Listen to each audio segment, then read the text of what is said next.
much. Thank you, Sid, so much for that introduction. And I remember the first time that Sid and I met, and Sid has truly always been there for me and Angela during this time. And I got to tell you, it is an incredible honor to have the great one.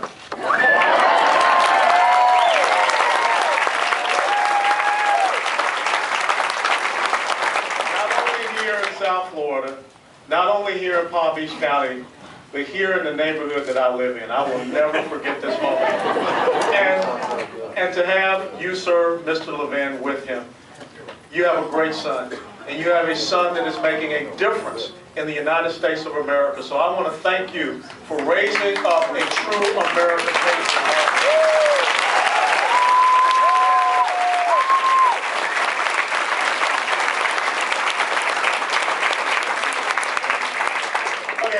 You guys get to see me and hear me all the time, so I know why you're here. Okay? You guys didn't give up college football to hear Allen West. Okay? Well, the good thing is that Tennessee's not playing this weekend, so who cares? And if they were playing, they would probably be losing again. But let me just talk to you about the choice that confronts us on 6th November. And I want to borrow from the two books that Mr. Levin has written, because I think that really does boil down where we are. When Mark Levin wrote the book Liberty and Tyranny, a lot of people didn't really understand what that meant. They didn't really understand Abraham Lincoln's quote of the interpretation of what some people see as the exact same word liberty, but one may mean liberty, one may mean tyranny. When you think about what the United States of America represents, not just to us here, but to people from all over the world, it represents a place where individuals have sovereignty. It represents a place where your indomitable spirit, the entrepreneurial will, is rewarded. That is what liberty is. That is what Thomas Jefferson talked about with those inalienable rights of your life, of your liberty, of your pursuit of happiness. Not the guarantee of happiness, which is what some people would tend to believe.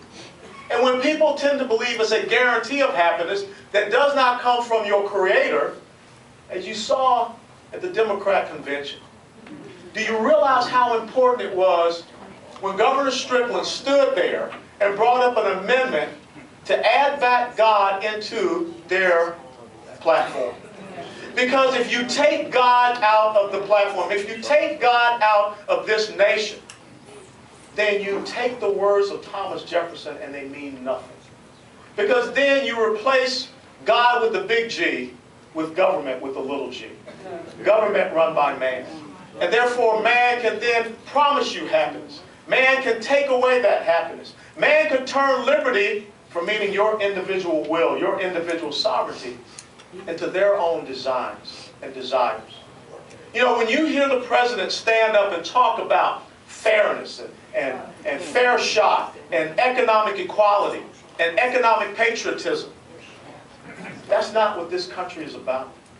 That's not what enabled a young man born in the inner city of Atlanta, Georgia in 1961 to stand before you today. Who would have ever thought that in 1961 I would be living in PGA National?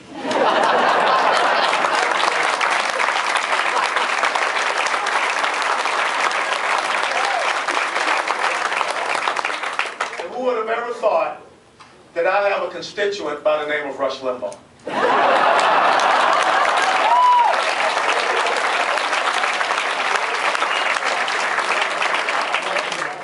That is what happens when you live in an opportunity society. That is what happens when you live in a place where you truly do have liberty. I don't need anyone to tell me that they're going to take care of my life. I don't need anyone to try to have some sense of equality of achievement for me. All I need someone to do is allow me to live the dreams of my true father, who was a World War II veteran. My mother, who served 25 plus years with the Marine Corps headquarters, because they knew, they knew what it meant. They knew what it meant to sacrifice for the next generation. And if we're not careful, we will be the first generation that does not pass on liberty to subsequent generations. We will end up passing on tyranny. Tyranny, when you look at the debt that we have. Tyranny, when you look at the deficits that we have. Tyranny when you see the eroding freedoms that we have in this great nation. Tyranny when you have a government that will start to believe that they are the arbiters of fairness and what you can achieve. That's not the dream. There is no other dream but the American dream. There is no Italian dream. There is no Chinese dream. There is no Pakistani dream. There is no Brazilian dream. There is only the American dream, and that's why people have come here to see it.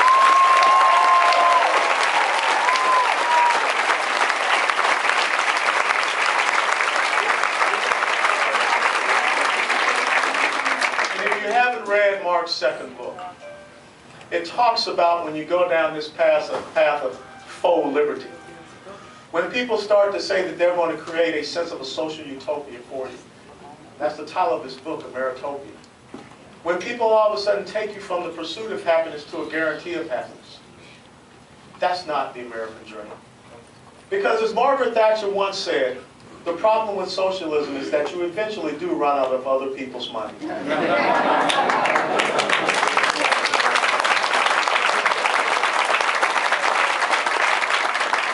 when you think about all of those countries that have gone down the path of communism, Marxism, socialism, progressivism, statism, where are they today? They do not survive. And the reason why they do not survive is that in their warped interpretation of liberty, which is really tyranny, in their belief that they're going to create some type of utopia where everyone is equal, the egalitarian society, what they end up doing is making everyone from an A student down to an F student. And it ends up that those countries fail. When you talk to people that are from Eastern Europe, when you talk to people here from Cuba, they will look at us and say, how could you let this happen in this country? This is the country that we came to. This was that shining city that sits upon a hill. This was that beacon that we all looked up to. How could you allow these falsities and these lies to permeate here in this great nation? This is a time for an arising. This is a time to recommit to the fundamental principles and values. When you read the Declaration of Independence, when you read the Federalist Papers, when you read the United States Constitution, you can understand why this is a nation that believes in limited government, fiscal responsibility, individual sovereignty, the free marketplace of ideas, and a strong national defense. Not nationalizing production. Not creating and expanding a welfare nanny state. Not to try to create some type of social utopia. And not to create a secular state. This is the greatest, most exceptional nation that the world has ever known. But when you understand the quote from Alexis de Tocqueville, where he said that a democracy cannot exist as a permanent form of government. It can only exist as long as the electorate realizes they can vote their own largesse from the public treasury. From that point on, the electorate will vote for the person that promises them the most benefits, with the result being loose fiscal policy, the destruction of a democracy, and followed by a dictatorship. These are the times in which we live. When it is not about seeing this country as individuals, it's about seeing us as collectives.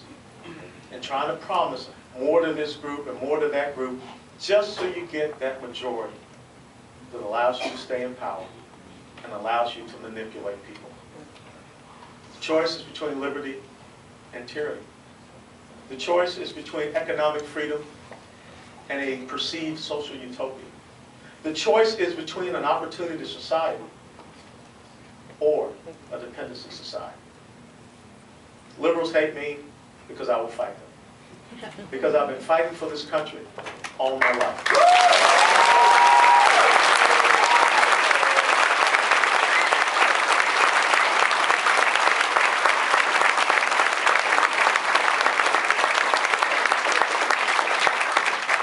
You have my commitment.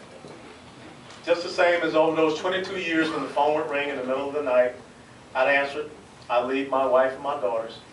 You have my commitment that regardless of what they write, regardless of what they say, regardless of the attacks, I will continue to charge that hill. And I will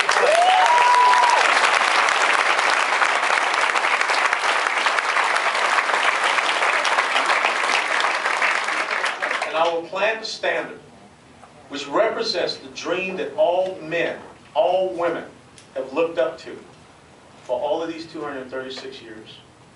This is the fight worth having. Yeah. This is the fight which will determine what the history books will say about us. This is the fight that will define what is truly in your heart, whether you do believe in a constitutional republic that our founding fathers blessed us with, the place that we call these great United States of America. Now, I cannot think of a better voice that articulates what America is and what America should be and what America always will be. I cannot think of a better voice that goes toe-to-toe each and every day with liberal progressives. I'm amazed that we were able to get him out of the bunker. Because if you know he does not come out and do things like this too often, I cannot tell you how honored, humbled, and privileged I am to be able to say, ladies and gentlemen, please welcome the great one, Mark Levin.